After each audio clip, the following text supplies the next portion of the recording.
Yeah, we are live. Go ahead, Krishna. You can share your screen again, okay? So the topic is immunity. I would like to share my screen. Yeah, we can see your screen. So before starting the topic, I would like to know from the audience why this topic is so important and what is the basic idea of my audience about this topic. Anyone from the audience? What is immunity? What is our immune system? No one likes to to fall sick. Yes. Immune system is like our soldiers or soldier system. So our soldier Yeah. system has to be strong to safeguard our body. Exactly. Thank you, Arjunji. Thank you so much. So, as rightly said by Arjunji, this immune system of our body acts like an army or military forces, as they are standing day and night at the borders to safeguard our country or any country for that matter, to fight against the invaders, or you can say terrorist, or any attack, any kind of attack. Same way, this immune system, our body's immune system, works like that. It fights against the invasion or the attack of pathogens, right? Now the word comes pathogens. Am I audible? Right, Chu? Yes, I'm audible, no? Okay. Yes. Okay. When we say this term pathogens, it includes bad microorganisms. Now, microorganisms means, the word itself tells micro means very minute, which are very difficult to see with naked eyes. And we need assistance of microscope to see them, to see their activity and the appearance, etc. So microorganisms are not always bad. Okay, there are two categories of microorganisms. Good microorganisms are also there, like we have in our gut, intestine, and those are very important for our gut health. And the bad type of microorganisms which are causing disease and doing harm to our body, those are called pathogens. Patho means disease, gens means generate and or cause. So the microorganisms which are cause for initiating or causing diseases, those are called pathogens. And this is just for the knowledge purpose. Immune, it comes from the Latin word immunis, which means exempt from public service. Okay, so when we come to the army of our body, it has got three main components: skin, mucus lining, and WBC, white blood cells. First, come to the skin. We all know skin is the largest organ of our body, and it is also known as first line of defense, right? Say, for example, in the hospital settings, whosoever is dealing with the patients, means that they are in direct contact with the patients, they are always, recommended to have, not to have there is any cut or lesion or infection on their skin. If so, they are always advised to cover their hands so that they don't get any infections from the infected patients, because skin, if there is a cut, then it gives a very good source of entry to the pathogens to get inside the body of a healthy person, right? So this is about the skin. Second one is mucus lining. Mucus lining, almost every organ in our body has an inner layer of mucus. It is very soft and moist layer which covers almost every part of our body, be it our eyes, nose, our stomach, our intestine, every part. So what does this mucus lining, how does it act? Actually, some chemical substances, we can say, mucus like very sticky substance is secreted in this mucus layer. And what it does, if any pathogens by chance enters our body, it stops it then and there in the mucus layer itself, so that it cannot cause further harm to our body and it cannot invade further into deeper organs. So it is the second one. And the third, which I have written, WBC or white blood cells, or It is also known as leukocytes. Leuko means white only. It is the most important part of our immune system. And whenever we are falling sick, we are having any kind of fever or infection, and we are visiting our doctor, this is the first test they prescribe us to get it done. Okay, so it mainly determines whether our body is having any kind of infection. So the WBC immediately raised up. Okay, and when it is below normal, like the normal value is 5,000 to 11,000 per cubic millimeter of blood. If it is below, it shows that a person is having low immunity. Now this flora or microbiome, I have already told, good microorganisms which are beneficial for our body. Mainly they are in our gut and intestine, you can say. What is their function?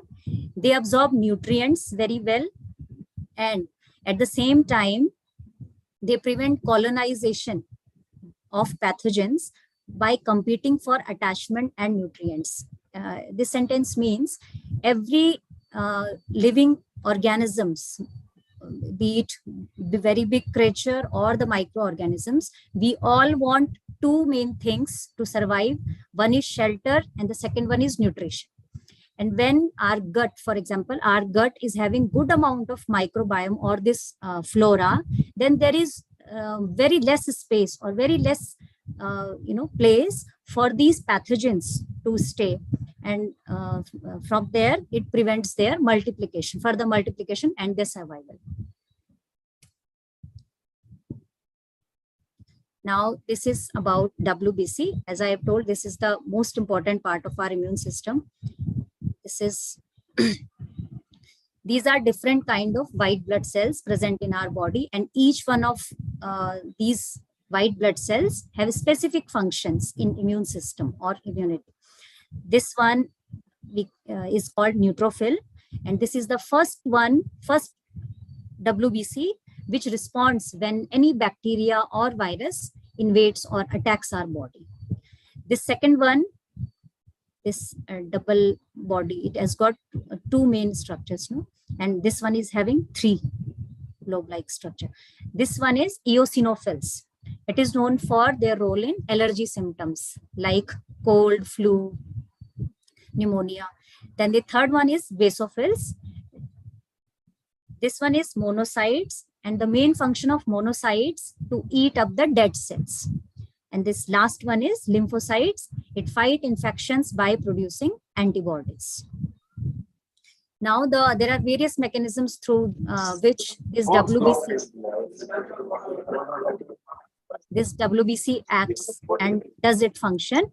First one is it makes acid, it secretes poison, means some chemical substances are secreted by white blood cells so that they can kill the microorganisms and dissolve them. Then again, enzymes are also chemical substances. Now another process is through secreting mucus and inflammation. Why mucus? Like, I would like to explain this with the help of an example. Like a child gets some injury on his leg. Okay, the first thing we see blood coming out. Then after some time, when blood stops, we can see some sticky substance, transparent sticky substance coming out through the wound. That is mucus. Why it is secreted? It is secreted by WBC only. Why it is secreted? So that the pathogens, now the wounded skin is very good source of entry or the medium of entry for them to attack our body. So this mucus, they get trapped in this mucus and they are stopped then and there, cause further damage. And after some time, we can see that particular part, that wounded area is swelled up. So that is also done by WBCs to fight against the microorganisms. Now one type of mechanism is phagocytes. Phago means to eat up. And in 1 liter of blood, we have around 6 billion of phagocytes. These are also WBCs, a kind of WBCs. And we have heard it so many times that to improve our immunity, we should take vitamin C, right? So this is the reason why should we take vitamin C, because these phagocytes, these important cells which eats up the microorganisms, pathogens are stimulated by acid, and the acid we can take in the form of vitamin C, that is ascorbic acid. So this is the main reason behind that. And the one more interesting fact is the infected WBC. If by chance a WBC gets infected by pathogens, it has a tendency to kill itself so that it does not cause further harm to our body. So far it is clear, I think, right? So moving to next slide. See, our immune system is very smart, but these pathogens are also getting smarter day by day, okay? Either by changing their shape or by changing their mode of attack, okay? So how do they, how we can say they are smarter? They have ability to block vitamin D receptors. These vitamin D receptors are present on WBC surface, white blood cell surface, and they sometimes they block it. They can mimic body tissues. Mimic means they can, they can have the shape or the appearance or same as our normal body tissues, and then our immune system gets confused whom to attack. And they can hide in calcium houses and they keep moving. One interesting fact about our nature, about this ecosystem, we can say, larger the organism means larger the creature and lesser is her movement, means slower is the movement. Like an elephant, it is very big in size, but it walks very slowly. And on the other hand, these microorganisms, which we can't even see with our eyes, naked eyes, these are highly mobile. So this is also one kind of defense mechanism by pathogens. They are highly motile and immune system has to work very hard to catch hold them. Then again, this like in corona, COVID-19, we have seen in first wave, the corona, its morphology, its appearance was different. Then the second wave came and we all heard that another type of strain has come. Its symptoms are different. Its attacking mode, strategy is different. So it is called mutation, means they keep changing their appearance so that our immune system gets confused how to attack it. Okay, it cannot identify because it keeps changing its appearance. Okay, now coming to the things that weaken our immune system. Before sharing this slide, I would like to know from the audience, what is your idea? Which all things can hamper or can weaken our immune system? Anyone from the audience, especially new people? The reasons how our immune system gets weakened. Lack of physical activity. Yes, Exercise. very true. Press. Pardon? Press. Rest, yes, of course. Anybody else? Nutrition? Nutrition, right? Huh? Yes. Diet. Okay. So I come to this slide. Things that weaken our immune system. Okay. I have written lack of good hygiene on topmost priority. Okay. Especially. Yes. Anyone is telling something? No, carry on. Okay. So the topmost priority, I have kept lack of good hygiene. Okay. I think needless to, it is no need to explain. No? Lack of good hygiene, and this hygiene doesn't mean only washing our hands. Okay. It covers the total hygiene of our complete body. Then the low nutrient diet. This diet, I mean the diet which is devoid of or is very short of vitamins, minerals, amino acids, and fatty acids. Vitamins, we all know, vitamins and minerals, like we categorize macronutrients, protein, carbohydrate, and vitamin minerals in three categories. Like there is certain names, specific names for them. No? Proteins are body-building foods, then carbohydrates and fats are energy-giving foods, and these vitamins and minerals are called protective foods. So, okay. Then amino acids, these are the building blocks of proteins. So this is proteins are required for the healing of our body, any wear and tear in any part of the body, for growth of our body. It is very much required protein. And fatty acids. This one, why I have written fatty acid? Because our cells, which are the basic unit of basic functional and structural unit of our body, they have got outer layer, which is a double layered wall, and it is mainly made up of lipid, and lipid is fat only. So if the wall is good, that fencing is good, it becomes very difficult for pathogens to attack our cells. So this good fatty acids are also required in our diet. Okay. Stress and lack of sleep, I will cover in next slide. Smoking and alcohol. All can see these are normal lungs and the lungs of a smoker.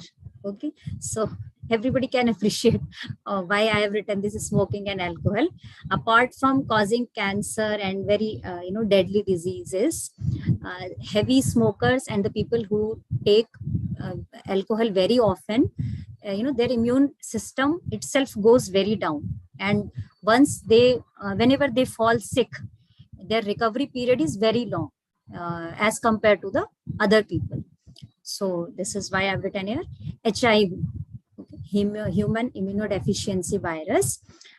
Here the lymphocytes I showed in my slide, the types of leukocytes or white blood cells. That lymphocytes, it goes down, and this HIV itself, this, as the name suggests, human immunodeficiency virus.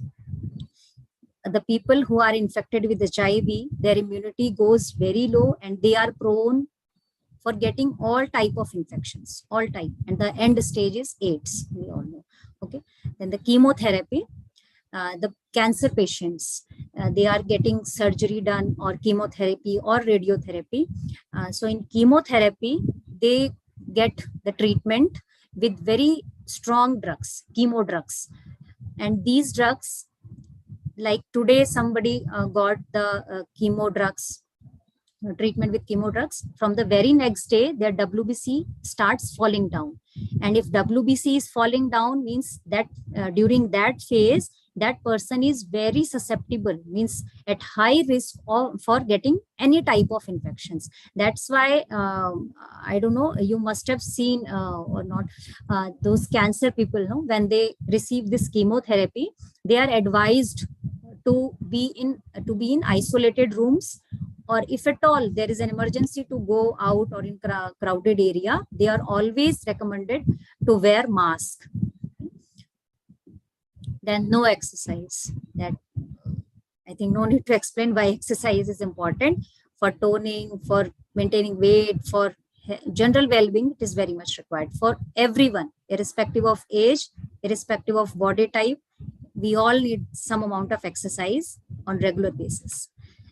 This stress and sleep, how it weakens our immune system. Whenever there is a stress, means beyond normal level, some kind of stress is required for good productivity, but when it is beyond the normal level, it increases cortisol hormone. And this cortisol hormone acts as immunosuppressant. Suppressant means to decrease or to bring something down. So when immunity is suppressed, it affects the immune system to fight against infections. And how lack of sleep affects our immune system? Three types of mechanism are there. First one, their cell functions is decreased, and we get on higher risk for getting viral infection or any kind of infection. Second mechanism is inflammatory cytokines. These are one kind of proteins, and it triggers our immune response to work properly. And when these are high, increased, then we are very prone for getting any type of cardiovascular or deadly diseases. And the third one is when there is lack of sleep, our body has a tendency that it reduces the antibody production. And if some infection is there, our body cannot fight effectively against it. Okay. So lack of sleep, stress, a diet which is very poor in nutrients, lack of means which does not contain good amount of nutrients, then exercise, okay, all these factors contribute towards weakened immunity. Now we come, but which are the things that strengthen our immune system? First one, always vitamin C and vitamin D. It comes on priority always. Vitamin C, it includes means food items. We can also see in this picture also, and food items through which we can get vitamin C, citrus fruits, berries, bell pepper, etc. Vitamin D, fatty fish, fish liver oil, eggs. Vitamin A is required to maintain body's natural defense, and it is, we get it from cod liver oil, egg yolk, and all these things. Okay. Zinc. Zinc is also known as immunity booster in our body. Whenever somebody gets diarrhea and all, doctors always prescribe, along with ORS, they always prescribe zinc. Okay. So it increases our T cells, means leukocytes only, one kind of leukocytes or white blood cells. Garlic. Why I have written garlic? The sulfur in garlic helps our body to absorb this zinc. Okay, and zinc is immunity booster, so that's why garlic I have written here. Then the nuts, because nuts have nuts contains many kinds of minerals like copper, selenium, iron, B6, and they contribute to the normal functioning of our immune system. And probiotics again, the flora, good microorganisms which are present in gut and some other parts of the body, these are required, and this we can get through curd, buttermilk, or nowadays we get probiotics in the form of powder or tablet form also. Now, one thing I wanted to cover this thing, because it is very common nowadays and the reasons are not known. Autoimmune disease or autoimmune disorder like rheumatoid arthritis. My father is a patient of rheumatoid arthritis since last 20 to 22 years. And it does not have, these diseases don't have any cure. We can only limit the symptoms. So I just brought this topic here. Autoimmune disease. Auto means automatically, like itself. Yeah? So our immune system usually tells the difference between our normal cells and foreign cells. Foreign cells means pathogens. But when somebody is having autoimmune disease, his immune system mistakes parts of our body as foreign, such as joints or skin. Means our body, fights against our body itself. Okay, so that's why it is called autoimmune. It releases proteins called autoantibody. Whenever some pathogens attacks our body, our body produces antibodies towards it to fight against that pathogens. But in autoimmune disorder, our body is producing antibody against our body only. Okay, so that's why it is called autoantibody, and it attacks our healthy cells like cells in joints, as in case of rheumatoid arthritis, in skin. I don't know whether someone has heard of it, SLE, systemic lupus erythematosus. This butterfly-like hyperpigmentation is there, and other symptoms also. Then for prevention, we use nutrients like fish oil, vitamin C, vitamin D, probiotics, regular exercise, yoga, deep breathing, massage, because stress worsens the immune response. So the crux of the story is that a good immunity is required by each and everyone, irrespective of age and gender, right? And how we can improve this, prevention is better than cure, right? So how we should always think about how we can boost our immunity, how we can keep good immunity. So good diet, always exercise in the form of yoga, gym, whatever is comfortable. That's all. And in case the things we are not getting through our food, always supplements are also there. Thank you. That's all from my side. Awesome. बहुत बढ़िया कृष्णा जी, बहुत बढ़िया. I think Krishna has covered it extensively. I don't think there is any questions to be asked, but anyone has any quick questions, you can quickly put it in chat. Ask us. Yeah. We'll move on to the next topic, but I hope everyone understood this topic and you will take care of yourself, right? It's always prevention is better than cure, but if you really ask people what are they doing for prevention, they're doing nothing. So everyone is waiting for the problem to come, and then they go and take medicines, right? Always focus on prevention. It will save you a lot of time and money. Okay. Great. We'll go to the next topic. Again, extremely important topic. If this was on wellness, the next topic is on wisdom, right? It's about emotional intelligence. Many of you might have heard about this, but after knowing about this, also some people struggle with this one very important topic. If you see people who are very successful, right? These are not people who are always the most intelligent when it comes to IQ. The most successful people are the people who are intelligent when it comes to EQ. EQ stands for emotional quotient, right? So Anil, who is a yoga instructor as well as a healthy weight loss coach, is going to explain to us the theory behind emotional intelligence. So listen to this very, very carefully. I know of a lot of people who are not able to control their emotions and use it positively, right? So let's listen to Anil. With a round of applause, let's invite Anil. Over to you, Anil. Yeah, my network is a little slow. Sorry for that. So thank you, everyone. Thank you for joining us today evening. So am I audible to everyone? Am I audible? Yes. Yes, Anil. Yeah. So yeah, let's. So how are you all doing? Doing great. Awesome, Anil. Doing great. Yeah. Yes. Let me share. Enjoying the rain. Let me share my screen with my topic today. So my screen is visible to everyone? Yes. Yeah. So today we are going to discuss about emotional intelligence. What I cover the overview, and I'll touch upon what is emotional intelligence and why we need emotional intelligence. And first of all, thank you very much for my team and everyone who has given me this opportunity to present here and share my thoughts with you today evening. Thank you. So let's start. So what do you think? The audience here, I have a question. So let us, this will be more interactive session other than I am speaking. So yeah, so what is emotional intelligence? What do you think in your perspective? So can you tell me about, I ask one question. So from last 1 week, close your eyes and raise your hands. That's it I want.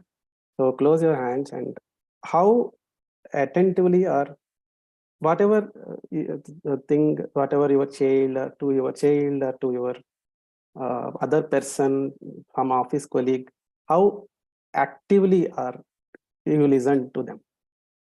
Can you raise? Last 1 week only. Imagine only last 1 week. So if you are, I got good responses. Yeah, very good. Yeah.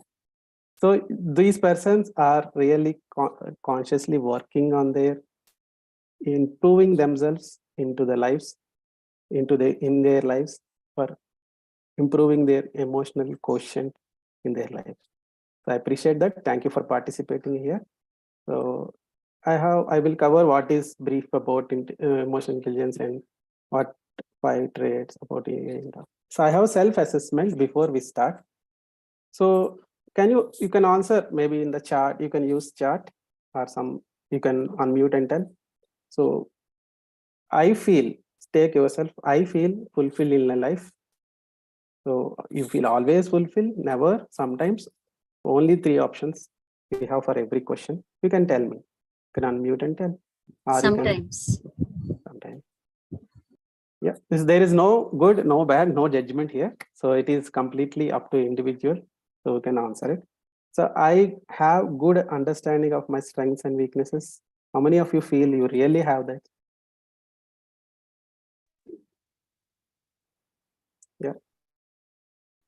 Yeah, I will have Yeah, I'll wait the for some. understanding of my front and weakness.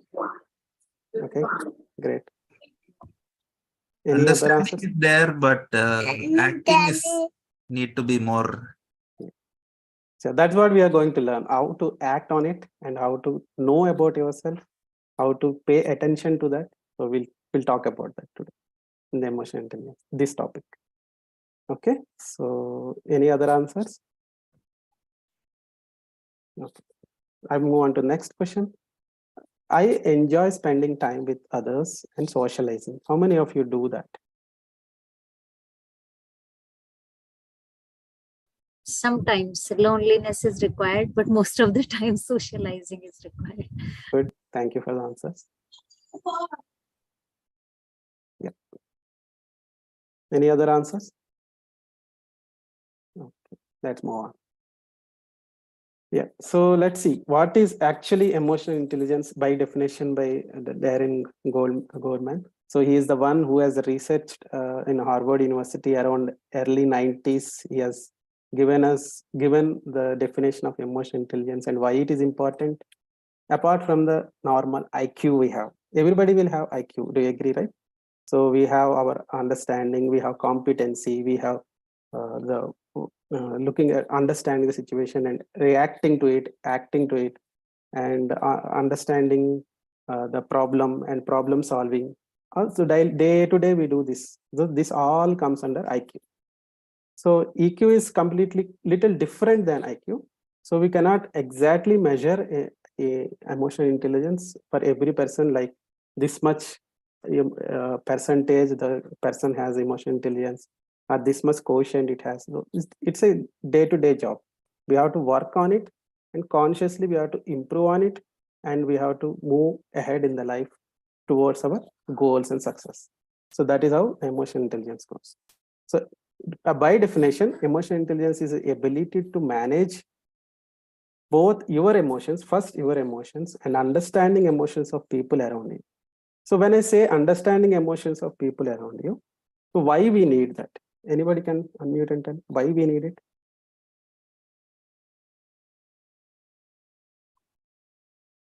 Then only we can act wisely. Okay, good. Any other answer? Any other opinion?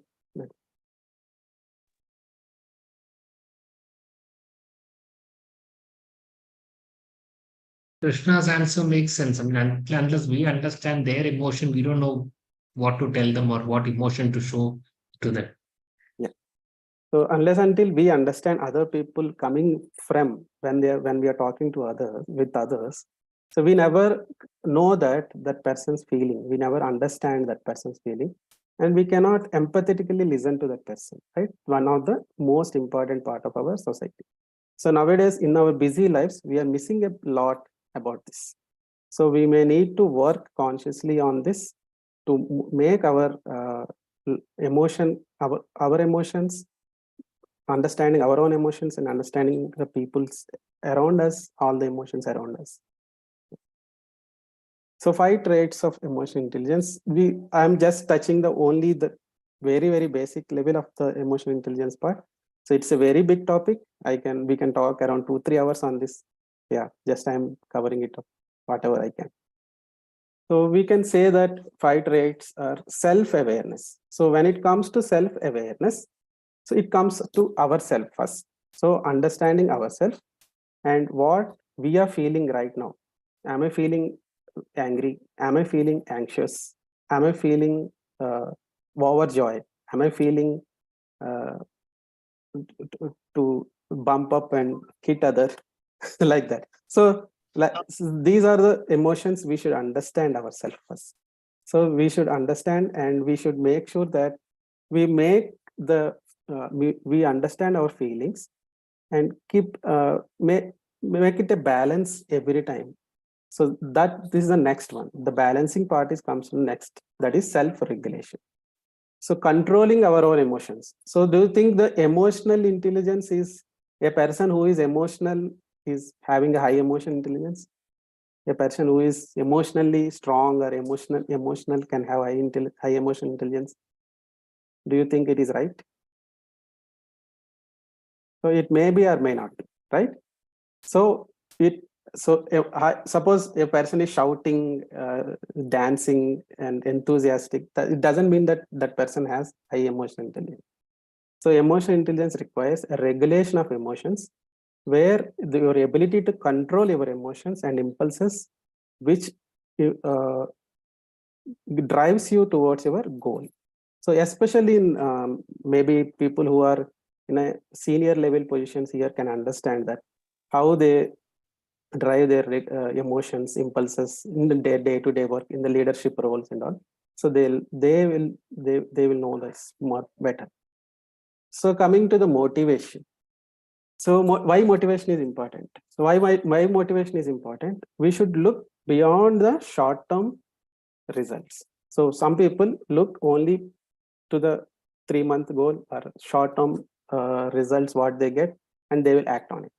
So some people who have already working on their emotional intelligence improvement area, so they work beyond the short-term results. So those people will show a high emotional intelligence quotient compared to the others. So next comes the empathy. So empathy is what we already discussed in the last slide. So when we are empathetic to the other person, so we will understand the other person needs and where that person is coming up to us and what he want to tell. So active listening and empathetically understanding that person, showing the empathy towards his or her feelings, and capable to understand their traits. And social skills comes, so it's a capability. Many people may not have this, so we have to develop this over a period of time. So slowly, when we are child, we may not have this. When you are teenager, we may not have this. So when we are growing in the life, we slowly develop influencing the other people and understanding, influencing other people's feelings and converting them into a positive results. So those comes under social skills. Yeah, that's it. So I found one nice quotation, so I feel like it is worth putting it here. So all our behaviors is part of our communication. So we have to ask one question to us. So we have to see our communication rather than how I make it stop. So ask yourself, what do they need me to know? So take it in other way. So ask, what do they need me to know? That is the question you should ask always. Okay, that quote I felt like very important for us to ask this question in our day-to-day life. So now we know what is emotional intelligence and what it requires to be an emotionally intelligent person. So now we see the difference between EQ versus IQ. So EQ is emotional quotient, IQ is intelligent quotient. So emotional quotient, EQ people will have contain self-awareness, motivation, regulation, and all. IQ can be measured with your expertise. So how to do the things, architecting things, a critical thinking, a thought process patterns, cognition, all these comes under IQ. So whereas EQ comes in the society.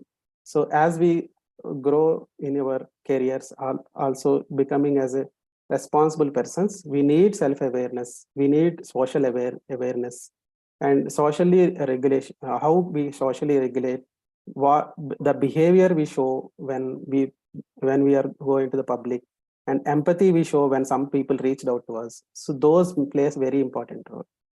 So these are some of the differences I can list out for EQ versus IQ.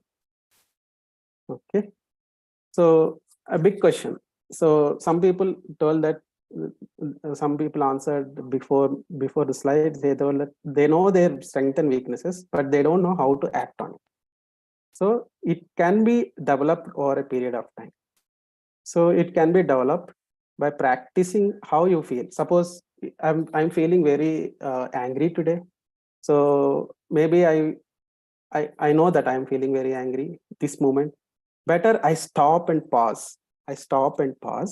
take a break and do some things which are interested to me in this particular hour, then go with the action. So that gives you the clarity whether what to act and what not to act in a hurry way or a hustle way. Okay. So another one is take your responsibility of your feelings. Suppose some people start blaming that because of that some X person behaved like that, I acted like this. No, that should not be your way of action in your in your growing phase of emotional intelligence. So take responsibility of your own feelings, and breathing exercises will play a very, very important role in controlling your emotions, especially in regulation part, self-regulation part, and self-awareness part. Okay, so do practice it consciously, it will go on improving. So there is no good emotional person or bad emotion, nothing like that. We cannot judge any person like emotionally good or emotionally bad. So we always have a balance. So we keep on increasing our emotion quotient slowly, step by step with our conscious practice. So it's a lifetime process. Okay, are you all are with me? Yes, I. Thank you. So how you can recognize that I'm emotionally improving? So you can recognize these changes within yourself. You can think about feelings. You start thinking about your feelings. So you start, instead of jumping into conclusions, so what I'm feeling and acting immediately on it, you start thinking about it, and you give a pause, breaks to yourself, and you strive to control your thoughts. Control your thoughts means suppose something has negatively happened in this moment. So immediately you are thinking and you are acting on that particular instance, on the negative part of our whatever the incident happened. So don't act that. So if you are not acting on it, so you are improving your emotional quotient. And so some people take the criticism very, very nicely. I observed in my life, some people take criticism as a positive thing. They benefit from the criticism. So if you are start doing the criticism, taking it as a positive thing and taking it as an opportunity to improve yourself, then you are emotionally growing. Emotionally intelligent person, you are becoming more and more. So authenticity plays a very important role, especially in your social life. So where you have to play a role where people has to trust you. Authenticity doesn't mean tell everything to other person. No. So where it is required to tell, so be authentic there. So you are praising some of the. So on priority, I have written this. So you start praising others and you give helpful feedbacks. Helpful feedbacks will also help the person or other person's ability to improve their emotions. So you are giving all these, doing all this, then you are emotionally becoming stronger and you are improving on your emotional quotient. These are all the 13. I'm not listing it. I'm not going through all these, but you can important parts we cover. You apologize more and you help others. Yeah.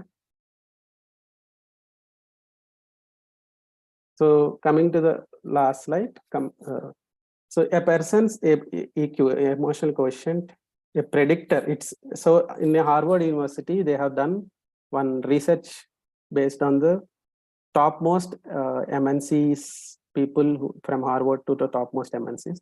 They measure like all the engineers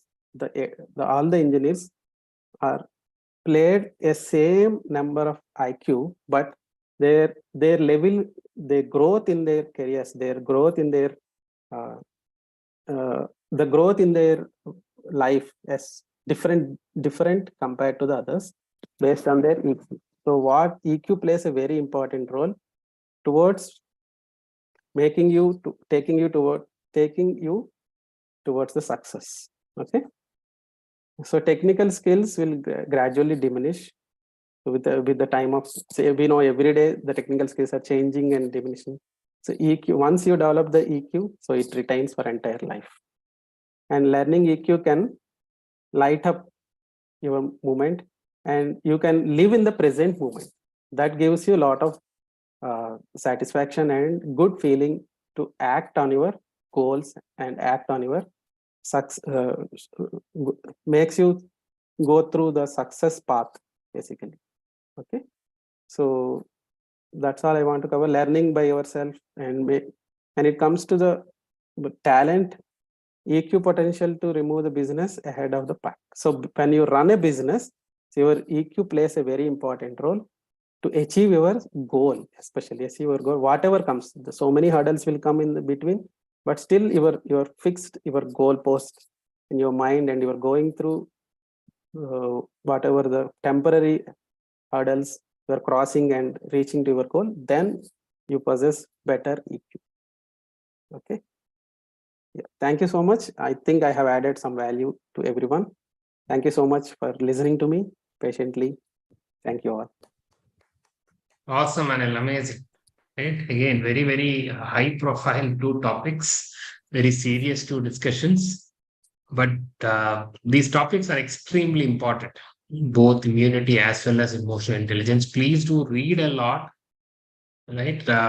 Many a times I have seen people not able to achieve their potential, not because they don't have IQ, because of their emotional intelligence.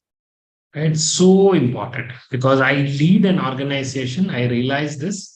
I see people going through situations, but I see someone who's emotionally intelligent being able to manage those situations much better than someone who is not emotionally intelligent.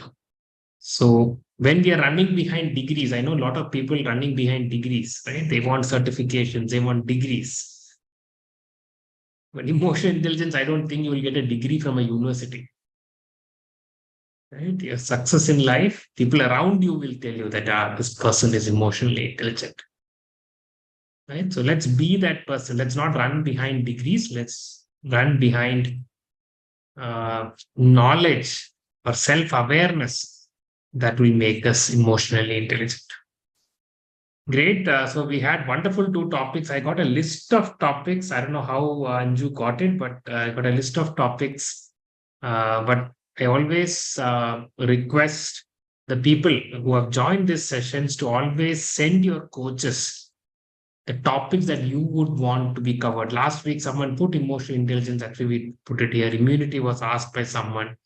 Similarly, I've got a list of topics: liver, PCOS, mental health, gut health, lifestyle changes to reverse type 2 diabetes, gallbladder stones, vitamin D3, hair fall, uric acid, skin care tips. So got a lot of topics. If you want to add anything on top of this, or if you also want one of these topics to be covered, please do let us know through your coaches, and we'll be more than happy to cover it up. Right? Thanks a lot, guys. We'll catch up on next Tuesday at 10 p.m. And as I always tell, please keep telling people around you, right, that there is such a program happening. It's a free program where you can get to learn about health, about wisdom, about wellness, and about wealth creation as well. So please pass on the message to your friends, relatives, etc. You can put the invitation and the collage in groups also, not a problem. Okay. Thanks, everyone. Good night, everyone. Thank you, everyone.